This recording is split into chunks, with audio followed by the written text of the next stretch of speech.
Hi, everyone. Welcome back to Precursive Perspective with me, your disorganized host, Jonathan Corrie. It is Friday in London, and I'm delighted to be joined by the amazing Adam Mays. See what I did there, mate? Hey Jonathan, very good. How are you? I'm good, man. I'm good. That's as funny as I'm going to get in the show. How are things? Are you well? Yeah, very good. Thank you. Very good. Just off the back of a busy week, but it was my birthday yesterday, so I got spoiled rotten, and I'm in a good mood going into the weekend. Awesome. What did you get anything nice for your birthday apart from hugs and love from the family? Yeah. A few small things. The best of which was a heated blanket that I've got over my lap right now. So I think in Amazing. in the current times with the weather and the cost of energy, it's definitely a winner. Yeah. I just booted my wife out of this is the upstairs, like the attic, just booted her out of here. She's like, it's cold in here. And I'm like, that's because the heating's not on.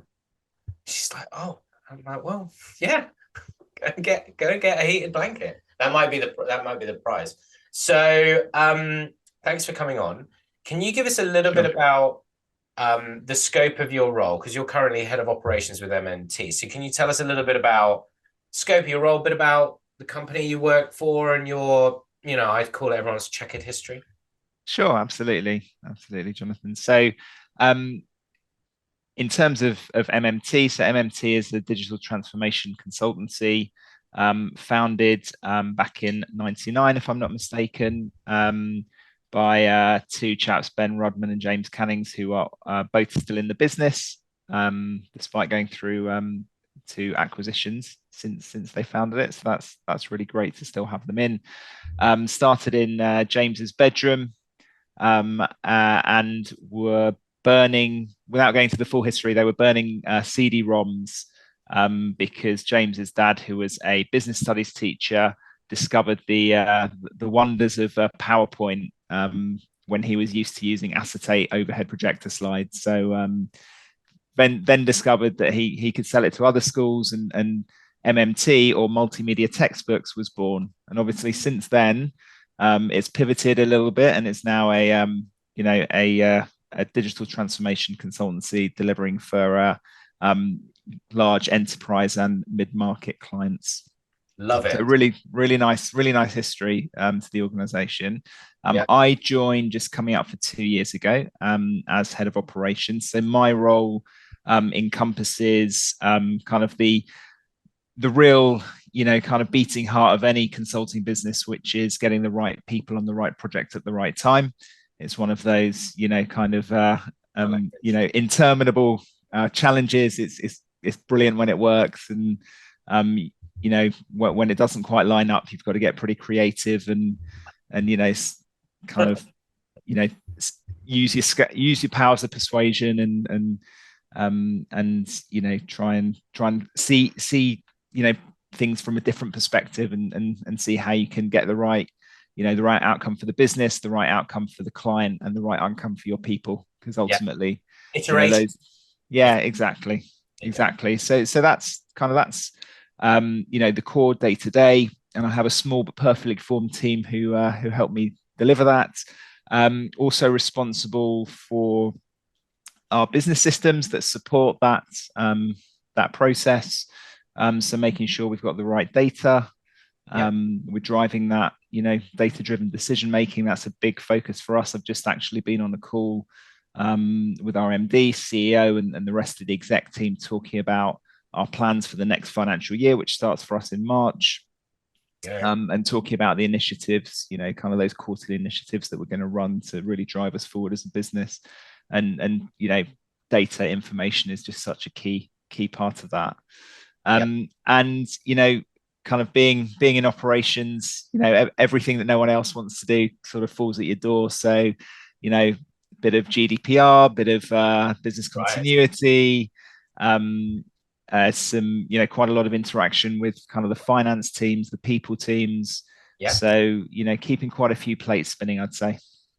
The thing is, it's not fashionable, but it is fashionable, right? That's the thing. Everything you mentioned, you might not think it's fashionable or sexy, but believe me, it is, I think, because it's like the lifeblood, it's the business model. So It's I think people, the less people think of it as like the necessary evil, and more it's like the business model and the working cogs of the business, like as you said, that drives the decision making and the data. So no, I think it's I think it's a cool space. I think it's really, because it's interesting, because you are looking at things often through the lens of data. So that's why I was really interested to get you on, because I'm, as you know, we work with, our ecosystem is kind of software companies and PS companies or consulting companies.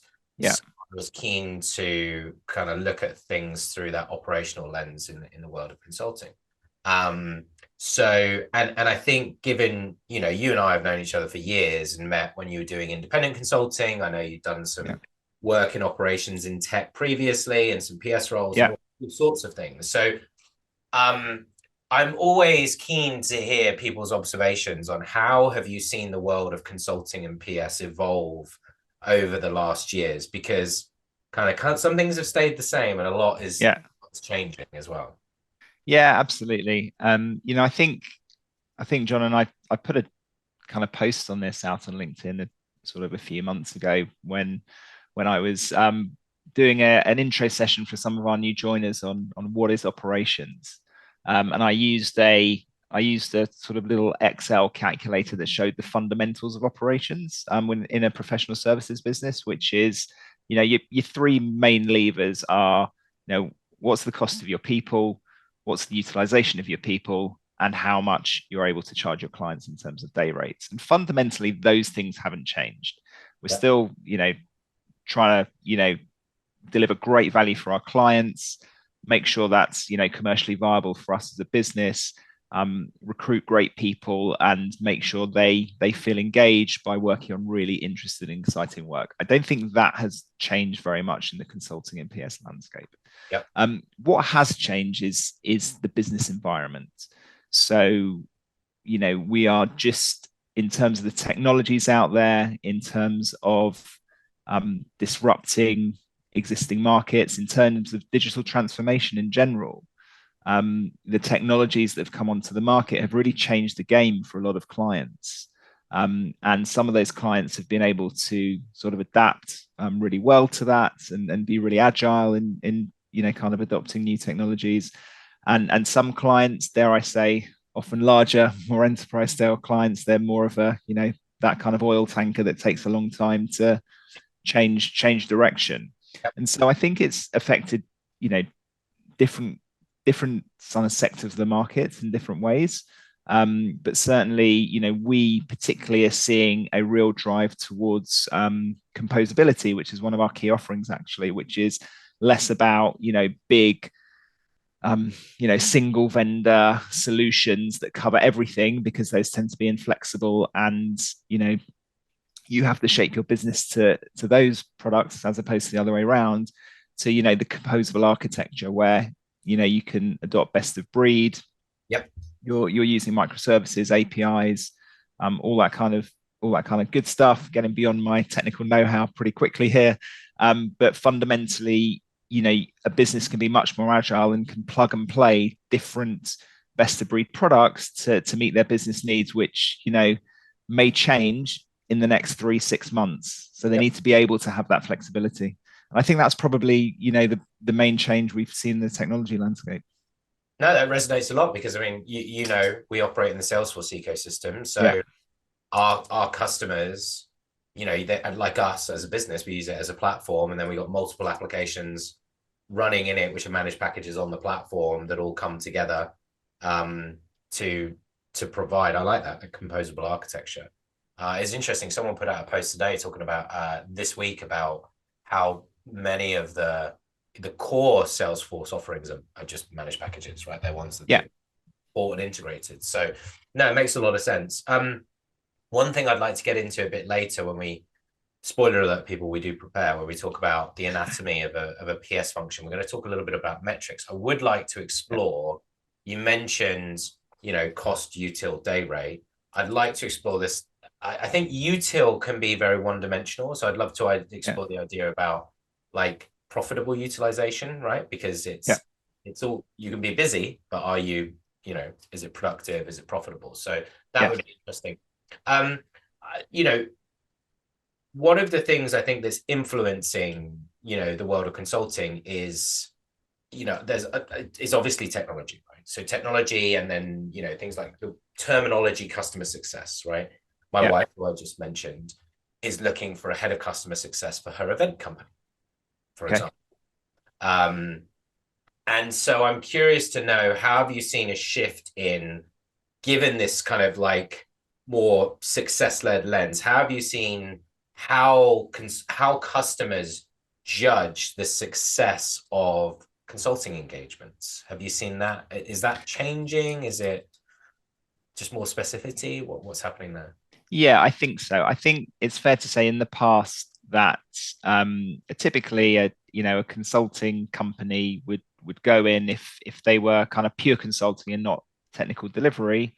Yeah. They would take a problem space articulated by the client, bring the expertise and value that they have in that particular problem space, give a load of recommendations, leave the client with a, 100 slide deck, or Yeah. in older days, and a massive kind of pile of paper on the desk, bang. Yeah. And the client would say thank you very much, and it would just stay on the shelf, and things wouldn't change. I think the difference is now clients want to see real, sustainable, impactful change from the value they invest in bringing in an outside firm, a consulting firm. And so that kind of landing the big deck, the big pile of paper on the desk is, that just doesn't fly anymore. Yeah. So it's much more about proving expertise. It's more about really understanding and getting under the skin of what your clients need, because what they say they need isn't always what they need, and that's where you have what they actually need, and you have to be kind of an intelligent supplier and be able to bring that on that journey with you. Yeah. um, and then provide effectively solutions that take your recommendations but make them real in real life, in the real world, and deliver real benefit back to the clients. I think that's probably where we are now, as opposed to where consulting was maybe even 10-15 years ago. Yeah. Yeah. Yeah. No, it resonates a lot. I mean, yeah, I just love that booklet analogy. I remember those days. Here you go. Yeah. Put that in the drawer. Yeah, The other exactly. folders. Yeah, Uh, exactly. Tick the box. No one got yeah, yeah. fired for hiring IBM, that kind of thing, right? Well, the thing is like, now I think also like consulting companies are looking at SaaS and going, oh well, I like those valuations. I like those, because they don't want to start from zero potentially. So there's been a shift in how tech has influenced the world of consulting, in terms of business model, in terms of like client expectations, in terms of focus on outcomes and all of these types of things. Yeah. And so I think that there's this kind of rise of the SaaSification, if you will, of the consulting market. So Yeah. how have you seen that influence the thinking of consulting businesses? So I think, it is the holy grail. Mm. The classic challenge of a consulting business is that you can't see your revenue stream for more than 3 months out. If you're lucky, most consultancy is more like 6 weeks. So Yeah. that kind of promise of recurring revenue is a real sort of game changer. If you're sitting inside a professional services or consulting company and you're thinking about how do we plan further in advance than 3 months. What that's led to is a productization of consulting services. Mm. So consulting and professional services organizations are getting smarter around saying, okay, well, what do we know? Where can we bring our value, and how can we productize that to deliver value to our customers in a way that is repeatable, in a way that is, kind of drives speed to value, and in a way that is, commercially viable both for the client and for us. And I think that's probably where we're seeing the shift. In my experience, consulting organizations that try to become product companies don't tend to be very successful in those endeavors, and that's because of the nature of a consulting business. I think starting up a product company or evolving a product company from Yeah. day one is very different to thinking, oh, I'm a professional services company. I'd like a bit of that recurring revenue, so I'm going to create a product. I think Yeah. that's quite a tough ask. But productizing what you do well, I think, is a much more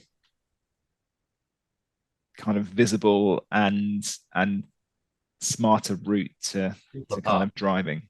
Yeah, Yeah. it's a simpler path for sure. Yeah, yeah. And I think oftentimes that's the mistake that I observe or that I hear about, right? And I'm not saying I'm a guru. I'm just like in a lot of the cases, I'm just observing a lot of what's happening, and it's this jump from we're a services business and then we're going to develop a product, right? Yeah, And so I've been talking to people about like really thinking about how you choreograph that evolution, right? And you don't need to jump to being a product business. Get to being what I call SRR, services recurring revenue. yeah, So forget about ARR, put that out, but get to SRR, services recurring revenue. Like, how do we get to that? And kind of what had started, spark, like, obviously we've got customers in that space. Some of them have got managed services, businesses. yeah, They're all looking to grow that. That's kind of like the big shift that I've seen over the yeah, last 2 years is like, that used to be, I don't know, it used to be less fashionable, maybe. I don't know if that's the term. It was certainly like people looked at it as maybe being lower margin and therefore less fashionable. And like, it's a nice to have. But everyone's actually looking at growing that because of the value of it and it's recurring. yeah. And I'd be interested to hear what you guys have been doing there. But it's kind of just this idea of like, I like what you said there about how do you package your value IP, your IP? What's your IP? How do you package that? What Yeah. have you guys been doing when it comes to what have you built? And tell us a little bit about some of the offers and what you've been through there. Sure. So we've built out what we call our three main consulting frameworks. Okay. And those are frameworks that we apply to prospective and existing clients, depending on where they are in their digital transformation journey. Okay. So we have a framework called North Star, and that's very much for organizations who are early on in their digital transformation journey and kind of don't really know where to start and just need that North Star to help guide them to the next stage of their journey. Yeah. We also have Compass, and that's for organizations who are maybe on their way but aren't quite sure of their direction of travel. Yeah. And that's just trying to get them back on track and course correct. And then we have Engine, which is very much around technical delivery, and that's how can we come in, you understand what you want to do, you've got the structures in place to do it, but you maybe need some support kind of doing the actual delivery of these things, doing things in a more agile way, doing things in a more sort of repeatable way, and benefiting from best practice in some of these areas. So those are our kind of key frameworks. And yeah, as I said, depending on where clients are in their digital transformation journey, we'll look to take them on one of those journeys, if you like. No, I like that. I mean, I don't know if you've been paying attention to this show, but I always bang on about language being so important because Yeah, it's you're sort of it's emotive and it helps people get it, right? So like yours, I like the fact that you call them frameworks. I think that's not, it's like a framework to me speaks to here's how we're going to get somewhere, right? yeah, And I like how you've got North Star, which is like your accelerator, right? And then I literally wrote down North Star accelerator, compass directional, engine enabler, yeah, right? So that's yeah. again, it's that you're like choreographing the journey for them, aren't you, in a way? Yeah, absolutely. And the way you've paraphrased those is very much in line with how we see them internally and how we want to bring value to our clients. So I think that's good insight. Not my first rodeo. Yeah.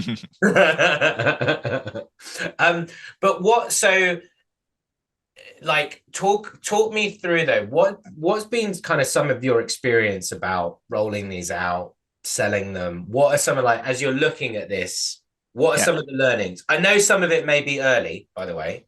I appreciate Yeah. that. That doesn't matter. It doesn't matter if you developed these things yesterday, bluntly. But like what are some of the things as you look at this? What are some of the things that you're learning about it? Yeah. And I think you're right to call it out, Jonathan, because it is a learning experience for us as much as it is for our clients. Yeah. Um, I think what we're learning is it's sometimes difficult to create a one size fits all kind of Yep. package or framework as we've called them.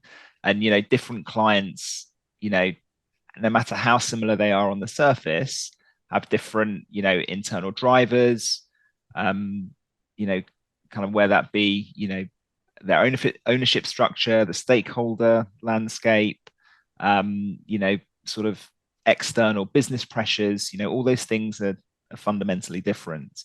And how that affects what we do really very much depends on the individual clients. Yeah.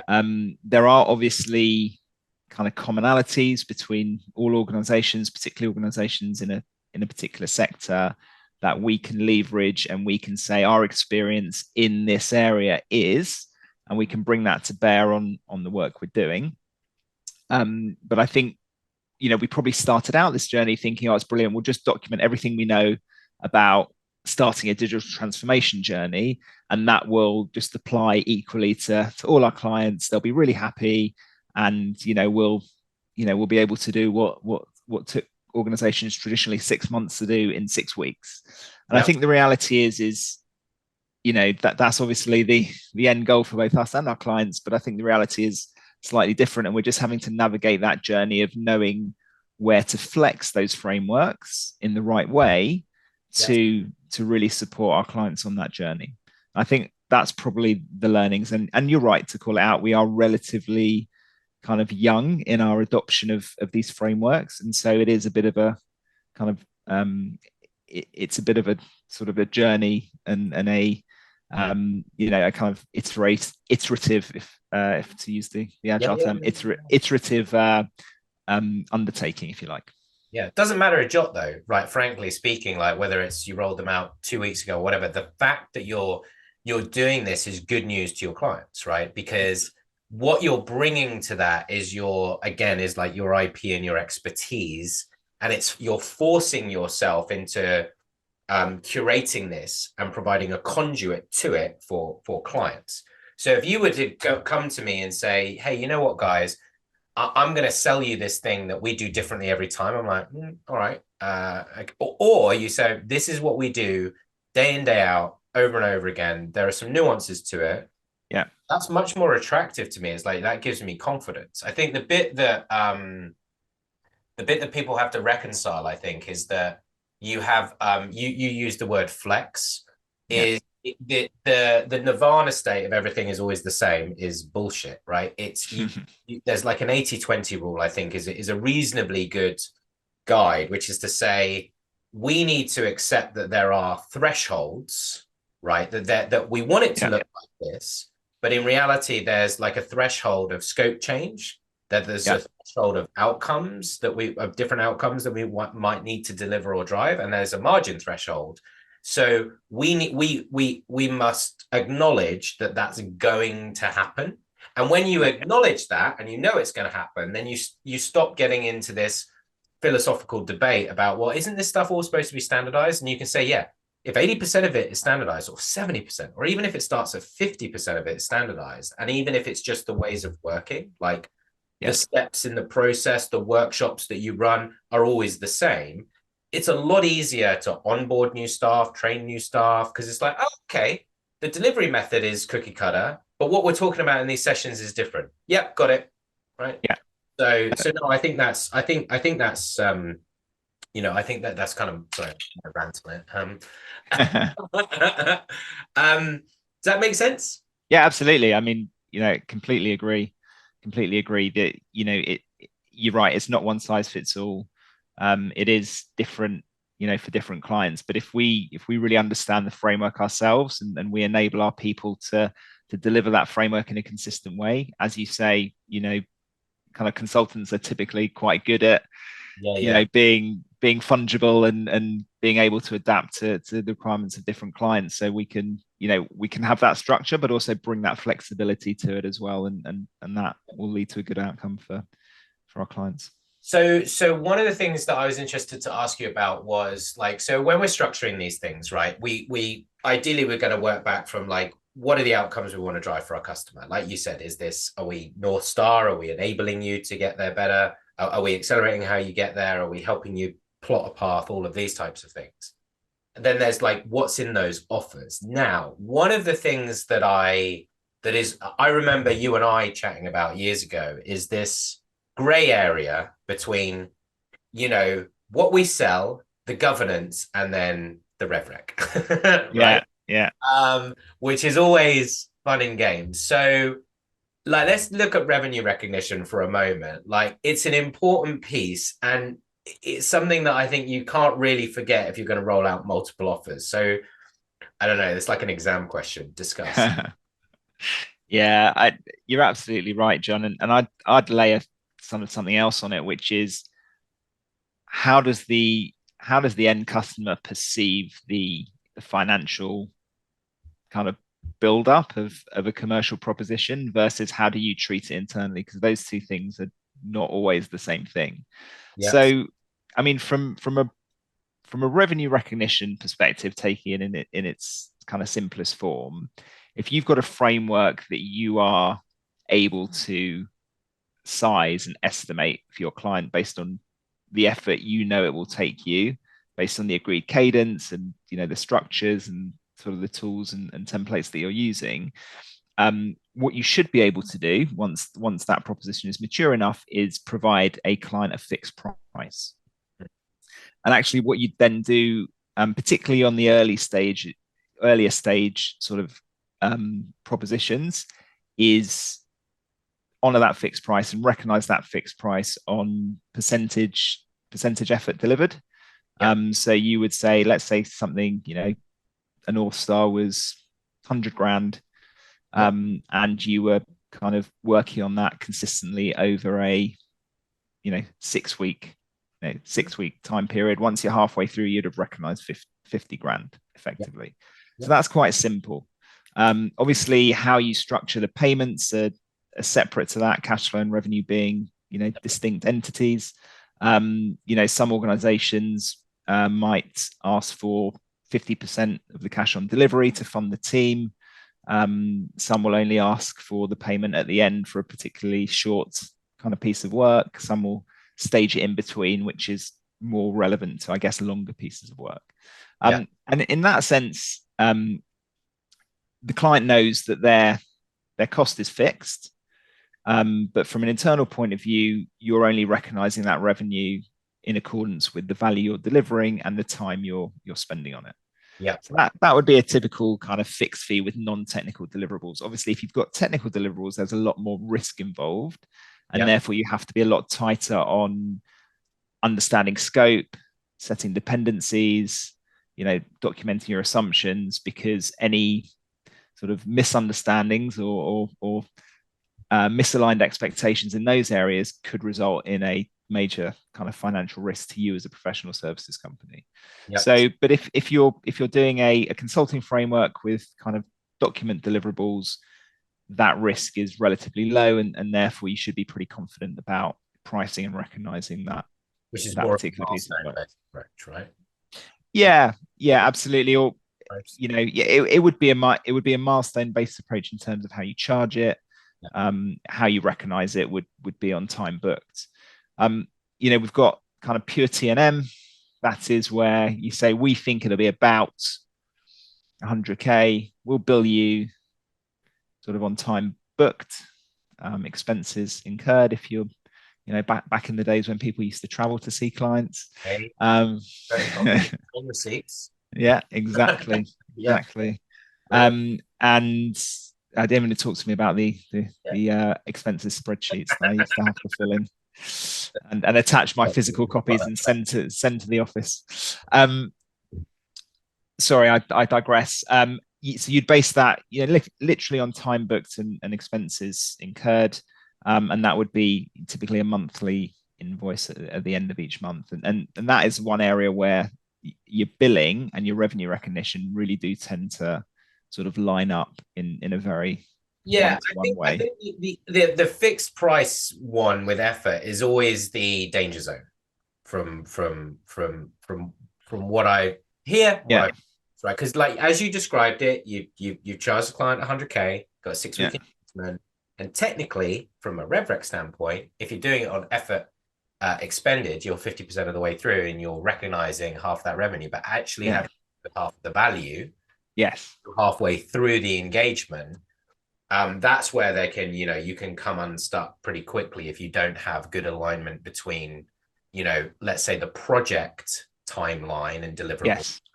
like the effort and the revenue recognition. So Yeah, and that's a really good point, Jonathan. And a lot of organizations on smaller jobs will defer that revenue until the final payment milestone yeah, to make sure that they're not over recognizing and they're taking account of that risk, yeah, which is a very conservative view, but some organizations do yeah, sort of yeah, go down that road. But I take your point. It's a gray area because 50% of the time burned may not equate to 50% of the value delivered. So right. it's definitely a gray area. It is, and part of the reason, and I know this because we sell a spoiler alert PSA solution, is because the project plan is disconnected from the resource plan and from the Yeah, time. So a lot of the time, I was talking to a company the other day, not customer, a company the other day. They do project management in MS Project, and then they've got yeah, a solution. And I'm like, well, if you like literally the version that we just talked about, fixed price, I'm like, that's where you get into the danger zone because someone's putting another line in MS Project. yeah, Actually, that's just added, a month to your engagement. yeah, You're recognizing all this revenue in your PSA solution, and you actually haven't delivered any of the stuff. So yeah, it's a, ideally the project plan should drive the resource plan, which drives the revenue. But the I think the point around this is for me would be a recommendation to others would be, if you are looking at structuring these types of offerings, these packages, depending on your level of tenure in this area, you want to be BFFs with your finance director and CFO, right? You got to yeah. get to that in a very collaborative way. Do you just a point on this? Do you try and if you were like less experienced with this, I know you've got a lot of experience with this, but Yeah. let's more newer into role in this area. How would you recommend others sort of getting the CFO on side? Would you sort of go in and say, hey, I want to structure this in the right way? Help me understand how we're going to recognize revenue. How does this work? Is it like you need to get almost upskilled internally on it? What would you recommend folks do? Yeah, I think so because every professional services firm or professional services organization attached to a SaaS company Yeah. will do it in a different way based on their risk appetite. Yeah. So I worked in an organization where if you didn't have a signed statement of work, that was red work at risk. That Okay. was like, we can't recognize any of that revenue until you've got the signed statement of work. Right. If you've got a signed statement of work but no PO, that wasn't such an issue because that was more of a cash flow issue than a sort of commercial cover issue. Mm. But that kind of work at risk metric was really scrutinized. Mm. I worked for another company post that where it's like, oh, it's fine. The client, we're working on it. We got an email from the client. Yep. It's all good. And Yep. they'd recognize that revenue as Yep. booked Yep. on the basis that their experience was they had really good relationships with their clients. Yes, some of the clients, particularly the larger ones, have onerous internal processes that mean the statement of work sometimes take a while to come out of the back end. Yep. But actually their experience in that area wasn't kind of littered with burnt fingers, so they were quite comfortable with kind of kicking off work and ramping up a big team even though they hadn't had a signed statement of work yet. So it really does depend on the organization, I think, but definitely talk to the CFO, the FD, your finance business partner, and just understand what is the attitude to risk within your organization, Yep. and what are the what are the internal processes that you need to follow? Like, don't fall foul of those for sure.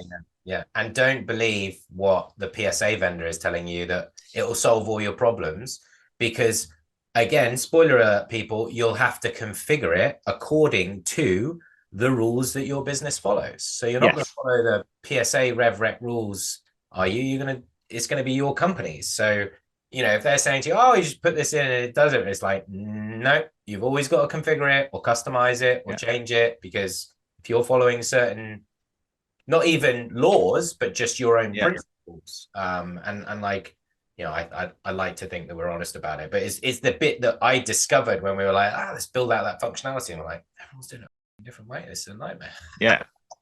Yeah. And the different scenarios you come across, you kind of, on the surface of it, you think it's easy, it's fixed price, it's T&M or it's managed service, but actually you are only limited by the creative juices that your sales and customer services people have in in documenting contracts. And you kind of look at it and you go, I've got no idea how we're going to systemize that. That's it. So we're T&M, but we hold back a percentage of what we bill because of because the client wants sort of a risk pot. And you're like, I've got no idea how to systemize that. But that's an actual scenario, by the way. Yeah, no, I bet.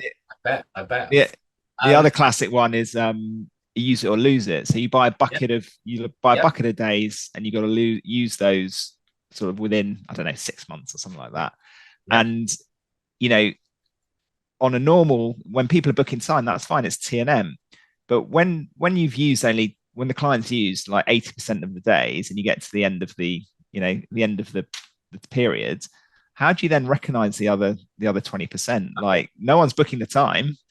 No, so how do you systemize that? So yeah, there are various scenarios. And it sucks it. We had to build that custom for someone, and it got to use it or lose it. Service credits bit had to be custom. Going then. So you talked a little bit about like the importance of the role of operations in running a PS org. Talk to me though. Then let's move on to, like, if we talk about like something that's well run. Talk to me a little bit about the key components, right, of it. So what are like the building blocks? Because you building it from earlier, cost, util, day rates. Yeah. Sure. So I think, the first thing is, and this is something that I'm very hot on, as people in MMT will know, is understanding the value streams in your business. Okay. So where does value start? What is the value you're delivering to your end customers? How can we make that process more efficient and more effective? Because that's where we really generate value. And the great thing about operations is that out of all the functions, operations is the one function that probably interacts with the other functions more than any other two functions interact with each other, because we're talking to client services, we're talking to new business, we're talking to people in HR, we're talking to finance, we're talking to the project managers and, understanding what their resource needs are. And actually, we've got the clearest picture of what's going on in a business day to day. And we tend to be, as a function, the first people who see blockages in those value streams and those business processes. And being kind of action oriented, we jump in and try and kind of fix those blockages. But if you're not maintaining an overview of how the business hangs together, even either through process maps or kind of the right documentation, documents on SharePoint, whatever however you do it. I'm a very visual person. I love to see things visually. I don't like processes written out in bullet points. I want to see what's the flow and all that kind of stuff. I think that's, for me, where we add a lot of value. Yes, there's the kind of classic, traditional view of the ops person as, the Rottweiler who's, kind of trying to keep utilization up, because that's the driving the driving metric in the professional services business. And yes, to an extent, we're making sure that, what some businesses call casting, some businesses call resourcing, we call matching. Matching the people to projects, that process is working efficiently, and we're really, kind of acting as the sort of Broker. the catalyst, the broker, the Yep. catalyst as well, to make sure, account teams making the right decisions, not just for clients, but for the business as well. Yep. But I think it's too easy to overlook the sort of helicopter view that we have and the ability that we have to really fix bottlenecks. And for me, if I were to say what's the one thing that your operations function should do, it's get that really clear view of the business and fix those bottlenecks or enable the fixing of those bottlenecks. Yeah. Yeah, no, I couldn't agree more. I mean, going back to your data-driven point, right? Like I was talking to our head of operations and we were looking at annual planning, right? Yeah. And I remember I'm one for, as you know, a dog walk. So having Yeah. that walking my dogs and talking at the same time. And I remember I was talking with the head of ops, who's also head of ops and finance. And I said, I think we were talking about forecast demand and delivery capacity for later in the year. And I remember saying, "Oh, I think," and I was like, "Don't want to be saying I think." I was like, Yeah. "Let's plug it." So we plugged in more of our forecast into Precursive to look at where we're over or under. And actually, it was the opposite of what we thought it was Okay. going to. So I think that I think I like the idea though that you work. I think the data piece is so important, but I like the fact that you work back from value, right? Because if you don't do that, like where do we drive value? What is the value vision, if you will? The rest of it should take care of itself if you're really clear on that. Because Yeah. again, the other bit that I think is maybe underappreciated sometimes is about operations. Is it's not just how can we improve utilization. Part of the way that you improve utilization is by pulling people off projects because they're towards the end and you need to pull the team Yeah. out and cycle them onto something new, right? But the Yeah. client doesn't want to let go. But it's like, well, we've actually delivered the outcomes. We need to take this away now. Yeah. And and that's why I think, for example, in SaaS, the real shift, what people are really tuning into is this idea of time to value, which isn't necessarily what you always want in consulting because you want the engagement to go on for a certain amount of time. But Yeah. like what's time to value, one of the things about that or delivering outcomes is like if you've delivered, you can then pull people into something else, cross sell, upsell, whatever it may be. And so you sort of have this cycle. I want to ask you though, we talked a little bit about kind of the metrics and some of the metrics that matter. And you talked about, the managing like cost and util and day rate, Yeah. right? Can I ask you that? So those I would imagine are the key metrics that matter really. But let me just ask that question then. So utilization can be misleading, right? Yes. If there's not more nuance to it, it's a little bit more Yeah. conventional, e.g., is it either productive? Is it Yes. billable? Or is it billable within the realm of billability that we want for that period, e.g., Yeah. we build all this stuff, but we can't actually bill anything later on. So how Yeah. do you when it comes to that, do you need to have a more three-dimensional view of it? Is that kind of the Yeah, you absolutely do. And to those three metrics I mentioned, at the start of the call, those are very much the baseline metrics, or if you like, um the kind of general metrics under which a number of different metrics fall. So yeah, you're absolutely right. With utilization, you're not just looking at billable utilization, you're also looking at productive utilization. So if my people aren't billable, what are they doing to help drive us forward as a business? Are they getting involved in pitches or bids? yeah, Are they developing capabilities or propositions that we can then take to the market to drive more growth? yeah, Are they working on upskilling themselves to make themselves, kind of more fungible and more T-shaped, so that the next client opportunity that comes along, we're not necessarily kind of boxing people into capability sort of silos. So yeah, there's absolutely that kind of view of productive utilization. There's also work that we're doing on clients that may not be directly billable, but we're using to drive value, like doing a spike on a potential proof of concept and trying to prove value to a customer. Maybe you time box that and yeah, deliver that yeah, potentially with, if you've got some spare capacity in the business, that's a really good use of it typically.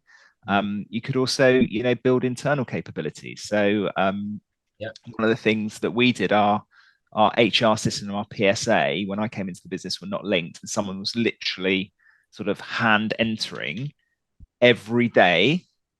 Oh, this person's booked this holiday. I better hand enter that into the PSA. And I just put my head in my hands and said, that's just such an inefficient use of someone's time. Going on So we everything. actually, well, yeah. So one of the things we did was get one of our developers who happened to be between projects who built an injector so that pull a report from our HR system and we inject it straight into our PSA, and that takes away all the all the sort of manual effort. We want to get to a fully integrated solution where it's completely systemized, Yeah. and completely integrated, but that's a little while off. But at least we're kind of taking steps together. You know where we are when you want to come to the promised land, mate. Don't worry. Look, really appreciate it, mate. Really good show. I think there's a few things. There's a value thread, which is actually not intentional, but I think it's definitely come through because you've talked about, the importance of understanding your value and your IP and structuring that Yeah, and articulating that in a way that customers understand and that makes sense to you internally from a sales and a delivery standpoint, which I think is insightful. You haven't overcomplicated it as well, it sounds like, as a business, right? I love the rule of threes, right? Look yeah, at Barack Obama's speeches, rule of threes always, and it's easy to consume and it's digestible. I think the point that we talked about, and you used the word flex, is just understanding that this promised land of like everything is cookie cutter is not really reality. And so forget about that and start thinking about like that 80% of like what can we do that is very repeatable, that we do really well, that means it gives us that time to do the stuff where we need to be creative with the client or creative in the delivery and these types of things. It gives us that time to do that. And then I like the fact that, when you talked about what is a great PS organization, where you start from value, right? What's the value that we drive? So no, really appreciate it. Did you enjoy it? yeah. It was great. Always good to catch up with you, Jonathan, and our conversations are always interesting and engaging. So great to be here. No, appreciate it, mate. All right. Have a good one. Enjoy your Friday. You too. Have a great weekend.